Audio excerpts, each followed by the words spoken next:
aproximadamente, ¿no? A ver, en primer lugar ya está el link de la tarea, así que tienen el plazo para subir hasta mañana a las 23:59, ¿ok? Fuera de ese plazo ya no se recibe la tarea y se quedan sin nota, ¿ok? Bien, todos en su plataforma deben de subirlos, ¿ya? No es que solamente van a escoger a uno y los demás no suben. Todos deben de subir su tarea de su mesa, ¿ok? ¿Ya? Bien. Entonces, la tarea que usted hizo en su mesa, esa tarea la debe subir en su plataforma personalmente. No es que va a escoger a uno que solo suba, no. Todos deben de tener su tarea, ¿ok? ¿Y la anterior, la anterior tarea, hice la segunda persona? ¿Cuál? La de Hidrólisis. Sí. Todo. Bueno. 2. El día lunes, recuerden, tenemos la última clase de recuperación, de ahí ya no va a haber más clases de recuperación. El día lunes de 1 a 3 de la tarde en el laboratorio de acá al lado. Bueno, entonces, como les había mencionado el día de ayer, ya ingresamos al apartado de lo que corresponde la enzimología clínica, ¿no? La enzimología clínica, como ustedes ven ahí, corresponde a uno de los pilares y auxiliares diagnósticos que tiene que ver para ciertas patologías, ¿no? No quiere decir que estas enzimas les van a dar en sí el diagnóstico de una patología en específico, sino que estas, como su mismo nombre lo dice, tienen el nombre de auxiliares, porque son los que van a sustentar el diagnóstico en algún momento que usted establezca en su paciente, ¿no? Recuerden que tal vez no lo vean de esa dimensión, o tal vez un poco no les llame la atención, pero cuando usted ya está en el curso clínico, sobre todo viendo a un paciente, recuerde que ver a un paciente es una cuestión legal, no es una cuestión de un chiste, ni de una broma, ni de una chupa, ni nada. No es una cuestión de una vida y es una cuestión legal. Lo que usted decida sobre su paciente puede continuar de que usted siga ejerciendo libremente la medicina o tal vez pase los años que le restan en una cárcel, como es la ley del ecuador, ¿verdad? Entonces así de drástico soy y así yo siempre digo en todas mis clases, ¿verdad? Entonces bien, muchas veces por un auxiliar diagnóstico, ¿sí?, ustedes son juzgados de mala manera o los médicos son juzgados de mala manera, así es. A veces hasta por un examen de laboratorio faltante también son juzgados. ¿Sí? Se los digo obviamente no por experiencia mía, sino por experiencia hacia colegas, ¿ok? Entonces por eso yo siempre debo de tener bien en claro esto de aquí. Segundo, lastimosamente, así como todos tenemos acceso al internet, también los familiares tienen acceso al internet, ¿ok? Y se los digo porque cuando yo les he dado informe médico a mis pacientes en la UCI, no faltan los familiares que dicen, doctor, y dígame cómo está el valor de AST, porque yo sé que el valor de AST es de 50 unidades por litro, unidades internacionales sobre litro. Quiero saber el día de hoy cuánto está el valor de AST. Y yo le digo, bueno, disculpe, ¿y usted es médico? No, yo soy contador, pero es que yo leo en internet. Y algunas veces, lo digo, ni los estudiantes lo saben. Yo digo, chuzo, le digo, qué bien, lo felicito. Algunas veces los estudiantes mismos de medicina, cuando éramos estudiantes o son estudiantes, ni siquiera saben el valor normal. Lo felicito por haberse aprendido, ¿ok? Pero, ¿qué les quiero decir? Que hasta los pacientes saben muchas cosas más que ustedes. O a veces leen de manera tergiversada lo que un médico le puede decir, ¿ok? Porque en algún momento también ustedes tendrán que conversar con el familiar de un paciente, ¿sí? Entonces el médico no solamente es como la ridiculez de serie que existe de Grey's Anatomy, que fotos bien bonitas y todo. No, esa ridiculez no existe. Ya es otra cosa más allá, ¿ok? Entonces, cuando usted ejerce la parte o solicita los exámenes de laboratorio, usted tiene que aprender que en los consultorios o en el hospital muchas veces existen plantillas sin infinidad de exámenes de laboratorio que usted puede aplicar. Siempre los exámenes de laboratorio deben de ser diagnóstico dirigidos, eso aprenden. Si yo tengo un paciente que me viene con una enfermedad hepática, no le voy a mandar a hacer, qué sé yo, se me viene a la mente ya, no le voy a mandar a hacer enfermedades, marcadores tumorales de golpe, ya un ejemplo así. Si viene un paciente con ictericia y enfermedad hepática, y yo sospecho que es una hepatitis, no le voy a mandar a hacer marcadores tumorales de golpe. ¿Ya? A eso voy. O si es un paciente que viene con un infarto agudo de miocardio, no le voy a enviar a hacer marcadores tumorales. No tiene muchas cosas que ver. Entonces siempre los diagnósticos serán en base a lo que usted, perdón, los exámenes serán en base a lo que usted diagnostique. Usted no puede pedir estos laboratorios si usted no sabe el diagnóstico. ¿Ok? Si usted no sabe o no ha examinado correctamente a su paciente y ha establecido un diagnóstico determinado. ¿Ok? La mayoría de los exámenes de laboratorio son enzimas.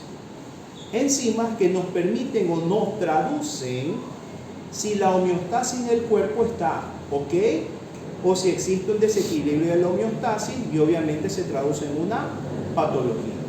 ¿Okay? Entonces, nunca se olviden de que los exámenes son diagnóstico dirigidos y deben de ser específicos. Cuando yo solicito un examen de laboratorio, tengo que poner nombre de mi paciente, edad de mi paciente, historia clínica o cédula de mi paciente y el examen que voy a pedir. ¿Okay? Si yo le voy a mandar a hacer un perfil hepático, usted tiene que escribir cuáles son las enzimas del perfil hepático. ¿Okay? Si yo le voy a mandar a hacer un examen de sangre, yo debo de prescribir qué va a tener el examen de sangre. Biometría hemática completa, ¿okay? Glucosa, sodio, potasio, calcio, AST, ALT, ¿okay? Tiempos de coagulación, urea, creatinina. Así, se debe de poner la palabra en específico. No es que se pone, bioquímica sanguínea. Bioquímica sanguínea son aproximadamente 1050 laboratorios que existen de bioquímica sanguínea. ¿Ya? Entonces, siempre debe ser específico, ¿verdad? Bien. Para yo entender estas enzimas, que son las que nos permiten el diagnóstico de ciertas patologías, yo tengo que conocer que obviamente estas enzimas son nada más y nada menos que proteínas. Eso nunca se olviden, son proteínas. Las enzimas son proteínas. Y cuando escuchen el término enzima, quiere decir que acelera o desacelera una reacción química, nada más. Acelera o la desacelera. A esta reacción química pongámosle un nombre en específico, una reacción catalítica entre dos sustratos. Sustrato A más B, necesito una enzima, ¿para qué? Para que se unan y formen el reactivo AB, por así decirlo.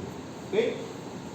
Y obviamente su clasificación va a ser de acuerdo a la función que tenga cada una de estas enzimas. Entonces, estas enzimas se van a denominar las oxidorreductasas, ¿ok? Cuando usted ve que la enzima se encarga cuando esta enzima se encarga de catalizar reacciones de oxidorreducción. Por ejemplo, el sustrato A que se encuentra oxidado, finalmente se reduce. ¿Por qué? Por la acción del sustrato B. Morochamente hablando, el A, que tenía un ion de más, le pasa el ion al B y termina de esta manera. ¿Ok? Reacciones de oxidorreducción, las reacciones que se dan en el ciclo de Krebs. ¿Ya? Ese es un ejemplo. Reacciones de oxidorreducción, reacciones catalíticas que se dan en el ciclo de Krebs. Ligasas, su mismo nombre lo dice. Ligasa, liga. ¿Qué quiere decir? Que va a ligar reacciones catalíticas haciendo que el sustrato A se una al B y forme el sustrato AB. ¿Ok? Un ejemplo de ligasa, ¿se acuerdan de la anhidrasa carbónica? Que sumaba al CO2 más el agua para formar ácido carbónico. Las oxidorreductasas y las ligasas tienen la característica de no utilizar energía. Solo una enzima que se va a encargar de, obviamente, unir a los sustratos, o en el caso de las oxidorreductasas, oxidorreducir a los sustratos para formar un reactivo en específico. ¿Ok? La liasa como su mismo nombre lo dice, lía viene del término cortar. Las liasas son aquellas que se encargan de destruir un sustrato más grande. Por ejemplo, ahí les dice, el sustrato AB se destruye en sustrato A más B. Un ejemplo de las liasas son las disacaridasas. ¿Cuáles son las disacaridasas? La lactasa y la maltasa. Ya, las que se encargan de destruir a los disacáridos. ¿Ok? Esos son ejemplos de liasas. Tenemos en el cuarto grupo a las hidrolasas. Lo mismo que acá, pero con la inserción de una molécula de agua. ¿Ok? Las hidrolasas son aquellas moléculas que se encargan de destruir un sustrato grande, pero con la inserción de una molécula de agua. La mayoría de las hidrolasas, todas son peptidasas. ¿Qué quiere decir peptidasas? Que son enzimas que cortan los enlaces peptídicos. ¿Ok? Entonces, ejemplo de hidrolasas, las peptidasas, las que se encargan de destruir enlaces peptídicos. ¿Ok?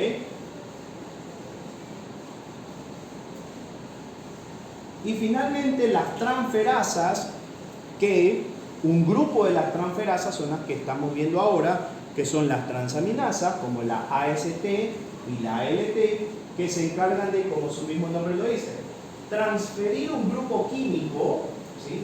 Aquí, por ejemplo, tengo el sustrato AC, lo sumo al B y se transforma en A más BC. ¿Ya? Esas son denominadas fórmulas genéricas, por si acaso. ¿Sí? Son fórmulas genéricas para comprender la acción de la enzima. ¿Ok? Entonces las transferasas, si ven, se encargan de transferir un grupo químico de un sustrato al otro para finalmente formar otros reactivos. ¿Ya? Un ejemplo de las transferasas, las que estamos viendo ahora, las transaminasas, la AST, ALT. ¿Ok? Bien. Conceptos. A ver. Recordemos que ustedes en el folleto tienen unos conceptos que se deben denominar, por ejemplo, lo que son activadores, inhibidores, coenzimas, ya que es una isoenzima. Bueno, conceptos importantes. Recuerden que un activador, el activador no necesariamente es una proteína. Ojo, el activador no necesariamente es una proteína. Puede ser cualquier biomolécula que toma el papel de una enzima. Entonces, un activador es aquella molécula no proteica que toma el papel de una enzima. ¿Ok? Y doctor, el inhibidor, lo mismo. El inhibidor puede ser una partícula proteica o no proteica que toma el papel de una enzima. ¿Ok? Bien. Sustrato. Nosotros en las reacciones, si ven, todo lo que está antes de la flecha se va a denominar sustrato. ¿Ok? ¿Y qué es el sustrato? No es nada más que la partícula o el grupo químico o la molécula sobre la cual va a actuar la enzima. Las enzimas, y bueno, no sé si han visto ya en la parte teórica, recuerden que las enzimas, los sustratos y las enzimas es el famoso modelo del cerrojo y la llave. No sé si les han visto ese ejemplo, ¿no? El cerrojo y la llave. Obviamente, para cada cerrojo existe una llave específica. Lo mismo, para cada sustrato, que es el cerrojo, existe una enzima o llave en específico. ¿Ok? Por eso es que no todas las enzimas actúan sobre un sustrato o sobre todos los sustratos, sino que una enzima específica se une con una proteína específica. Acuérdense del cerrojo y la llave, ¿no? Cerrojo el sustrato y la llave, obviamente, la enzima, ¿no? Ahora, para yo generar esa interacción entre sustrato y enzima, yo necesito algo que se denomina sitio activo. Entre el cerrojo y la llave hay una ranura, ¿sí o no? Para que se pegue la llave o para que ingrese la llave y usted pueda abrir el cerrojo, ¿verdad?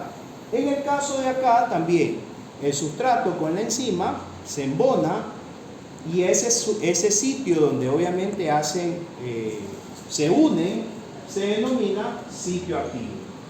Es el sitio en el cual la enzima y el sustrato se unen para generar los reactivos. ¿Okay?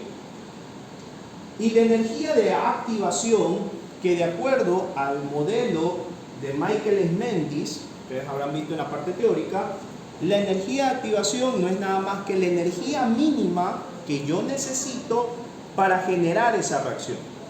¿Ok? Es la energía mínima que yo necesito para generar esa reacción.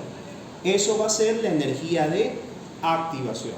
Energía mínima requerida para generar una reacción enzimática o reacción catalítica.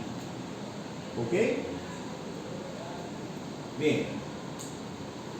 La isoenzima no es nada más que una enzima con una distribución espacial diferente, ¿no? Por ejemplo, un ejemplo de isoenzima es, por ejemplo, la enzima AB. La isoenzima sería la BA. ¿Qué quiere decir? Que hay una distribución espacial diferente. ¿Ok? Como en su momento ustedes verán, cuando vean carbohidratos, verán la D-dextrosa y la levodextrosa. O sea, la D-dextrosa y la L-dextrosa. ¿Es dextrosa? Sí.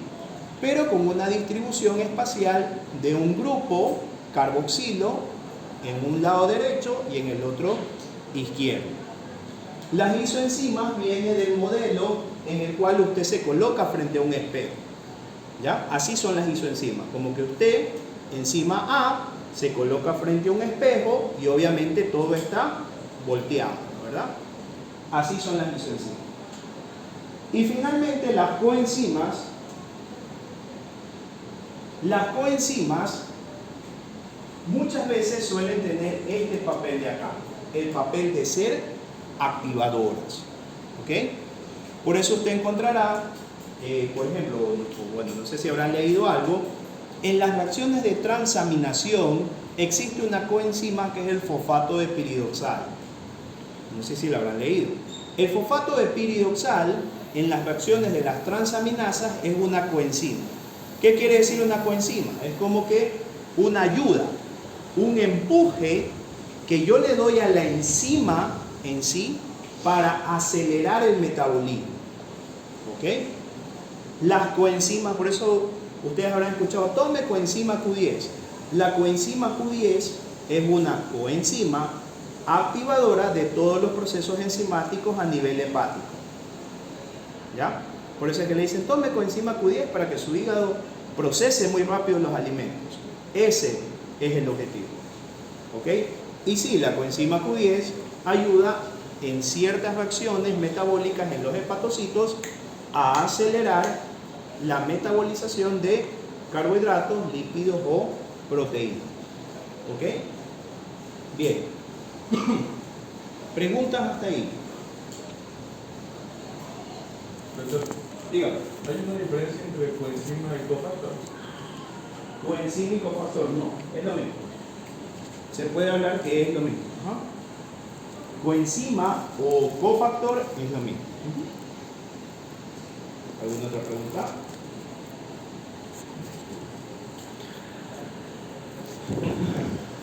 Nada, pregunta ninguna. Bien. Bueno.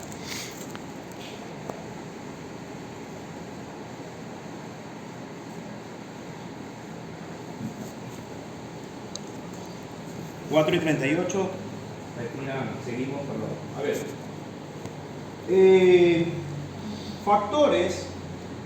Factores que se van a encargar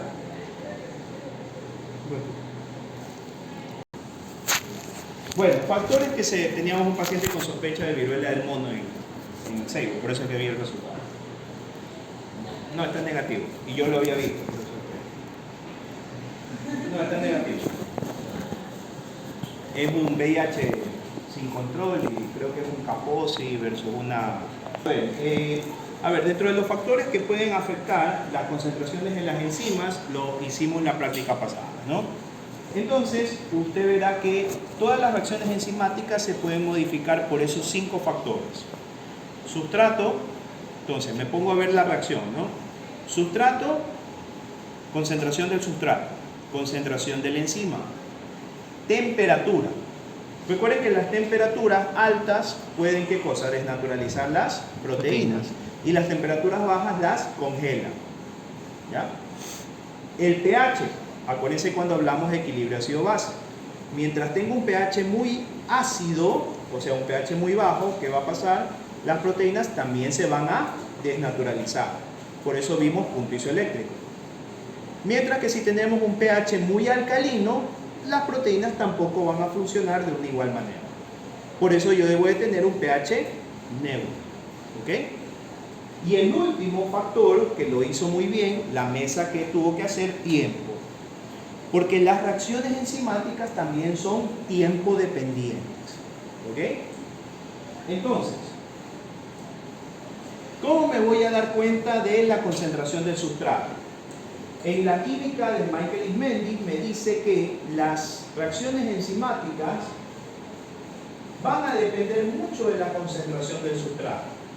Mientras más sustrato yo tenga o más sustrato yo agregue a mi reacción química, más cantidad de enzima voy a necesitar. Por lo tanto, la cantidad de enzima requerida será directamente proporcional al requerimiento del sustrato, haciendo que gráficamente la reacción se vuelva una hipérbole recta, hablando desde el punto de vista biométrico, ¿no? Haciéndose una hipérbole, una reacción hiperbólica. Llega el momento en el que el sustrato se ha consumido por toda la enzima que yo he logrado sintetizar, haciendo que la reacción se vuelva de orden cero. ¿Por qué? Porque ya no tengo sustrato que metabolizar. ¿Ok? En la concentración de la enzima, lo mismo. Mientras más enzima yo tenga, voy a catalizar la cantidad de sustrato necesario. Entonces, ustedes, los que hicieron enzima, habrán visto que a medida que la concentración de enzima fue aumentando, fue necesaria para consumir el sustrato, llegando a un punto en que la reacción se iba a volver de orden cero. ¿Ok? Casi parecido. Por lo tanto, concentraciones de sustrato y de enzima son importantes. ¿Ok? Un ejemplo de esto, cuando usted toma, un ejemplo para que usted se grabe. Reacciones enzimáticas de acuerdo a dependiendo de la concentración de enzima que usted tenga. ¿Ok? Si usted toma moderadamente, usted va a tener suficiente enzima, miren, suficiente deshidrogenasa alcohólica para que usted metabolice el alcohol. Pero ¿qué pasa? ¿Qué pasa si usted toma desde las 7 de la mañana, desde las 7 de la noche hasta las 8 de la noche del siguiente día? Puede entrar usted en una falla hepática. ¿Por qué? Porque la cantidad de enzimas no hay, pero el alcohol está aumentado. Entonces, ¿qué va a provocar? Falla. ¿Ok? Ese es un ejemplo característico, ¿no? En el cual depende mucho la concentración de la enzima en relación a la concentración del sustrato.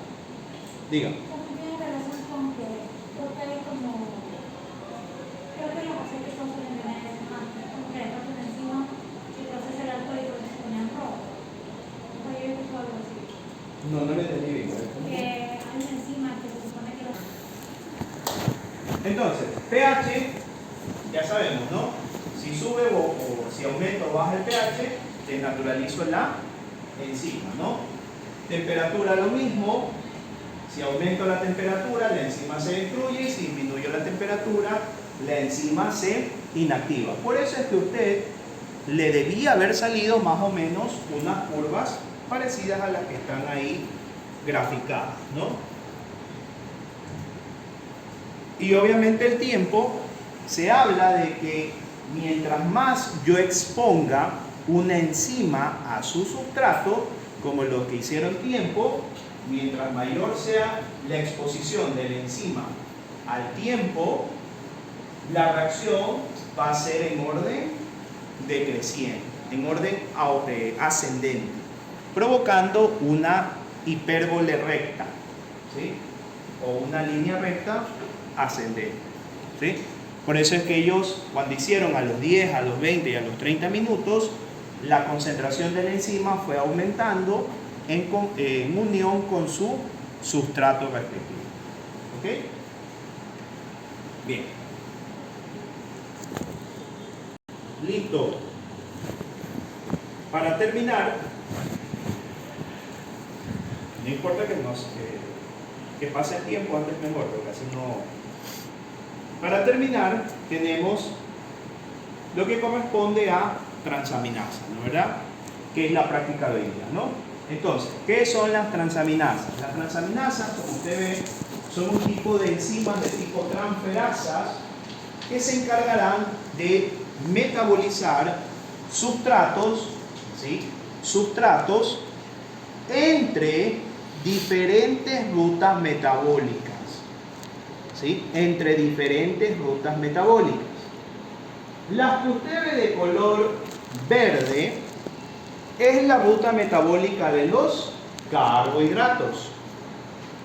Y las que usted ve de color azul corresponden a las rutas metabólicas de las proteínas. ¿Ok? Azul, rutas metabólicas de las proteínas, y verde, rutas metabólicas de los carbohidratos y los lípidos. ¿Ok? Ah, doctor, entonces las transaminasas lo que hacen es unir esas rutas metabólicas. Así es. Es como un tipo de terminal de transferencia, como un tipo de alimentador, como un tipo de intercambiador entre diferentes rutas metabólicas, ¿no? Entonces, bien, aquí me falta una transaminasa. Me falta la que se denomina gamma GT o GGT, ¿sí? La gamma GT, que en su folleto tiene la parte teórica, así que tiene que leerla. Muy bien. Aparte de la gamma GT, yo tengo a mi AST y ALT, doctor. ¿Y por qué las llama AST y por qué las llama ALT? Porque ese es el nombre actual que se les da, obviamente, a estas transaminasas, ¿no? Facilito. ¿Y cómo yo me las memorizo? Si yo le quito aquí el slash y la T, se forma GOAS. Entonces, allá, GOAS. Allá. ¿Y cuál es el otro nombre de la AST? GOT. Porque ya me acuerdo, GOAS, ¿no? Entonces, así yo me puedo memorizar. El GOAS, ¿no? Entonces, así yo sé GOT, AST, ¿verdad? Y las que me quedan es GPT y ALT. El nombre original, sin abreviaturas, de la AST es la aspartato aminotransferasa, mientras que la ALT es la alanino aminotransferasa. ¿Ok? Como su mismo nombre lo dice, la AST, aspartato, y la ALT, alanino, se encargan de transaminar. ¿Qué significa transaminar? Transferir un grupo amino desde este aminoácido, para unirlo a otra molécula o a otra biomolécula y formar otro sustrato. En el caso del aspartato, que interacciona con el glutamato y el alfa-cetoglutarato, se intercambian grupos aminos para formar oxalacetato. Y en el caso de la alanino aminotransferasa, lo mismo. Se transamina o se transfiere grupos aminos para formar piruvato. Ahora sí entendemos por qué es GO, oxal, y por qué es GP, piruvato. ¿Ok? Los nombres acá son transaminasa oxalacética glutámica, y acá el antiguo nombre, transaminasa pirúvica glutámica. ¿Ya? Por eso es que ahora se la denomina mejor AST y ALT. ¿Ok? Bien, entonces en la AST lo que yo voy a formar es de aspartato transformar en oxalacetato, y de la ALT transformar la alanina en piruvato. ¿Ok? Ese es el resultado final de estas dos transaminasas. ¿Ok? Su valor normal, como les dice ahí, es hasta 50 unidades por litro. ¿Sí? Hasta 50 unidades internacionales por litro. Doctor, ¿y el valor de la gamma GT?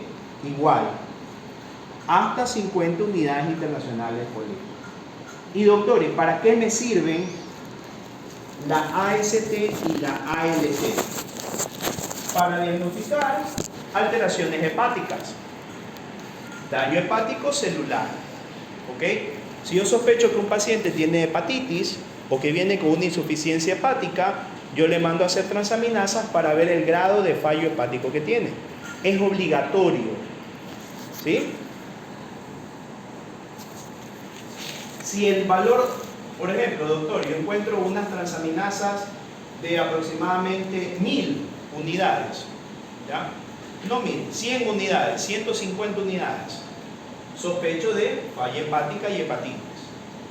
Por el triple de su valor normal, lo puedo encontrar en el CA hepático, o sea, en el cáncer hepático, o en la cirrosis hepática.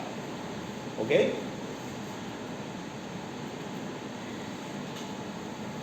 En los síndromes coronarios agudos, específicamente la ALT. Ojo, en los síndromes coronarios agudos, específicamente la ALT. ¿Ok? Que se eleva aproximadamente a las 6 u 8 horas posterior al infarto que se presentó en el paciente. Perdón, al síndrome coronario que se ha presentado en el paciente. ALT, que se eleva después de las 6 u 8 horas después del evento coronario que se produce en el paciente, ¿no? Y finalmente las alteraciones gastrointestinales, apendicitis, colecistitis, pancreatitis, ¿sí? O algún tipo de colitis, o sea, cualquier tipo de alteración de la parte gastrointestinal. Y aquí falta algo. La gamma GT, que no se los he puesto, la gamma GT junto con la enolasa, así se llama, gamma GT, junto con la enolasa específica del suero, son 90% diagnósticas de hepatopatía alcohólica. ¿Ya? Si algún momento ustedes, las chicas sobre todo, conocen a un chico que es bebedor y les dijo, no, te prometo que no he tomado en 3 meses, ya vamos a Interlab, te voy a hacer una gamma GT y enolasa específica del suero. Si las dos salen elevadas, les ha mentido. ¿Por qué? Porque tienen una especificidad de hasta 2 semanas. Dicen, no, yo no he tomado 3 meses, no sé qué. Y le salen los dos valores altos, mentirizan. Las enzimas no mienten, ¿ok? Entonces, gamma GT más enolasa específica del suero es para los pacientes que tienen hepatopatía alcohólica, que es específico, ¿ya? Gamma GT más fosfatasa alcalina, que es la que vamos a ver la siguiente clase, gamma GT más fosfatasa alcalina es 90% diagnóstica de los problemas biliares, colecistitis, obstrucción de la vía biliar. Así mejor pongo. Gamma GT más fosfatasa alcalina, las dos elevadas son Patognomónicas se habla en el término médico, o sea, son diagnósticas de obstrucción de la vía biliar. ¿Ok? Bien, esa es la utilidad de las transaminasas. ¿Preguntas? Ninguna. Ok.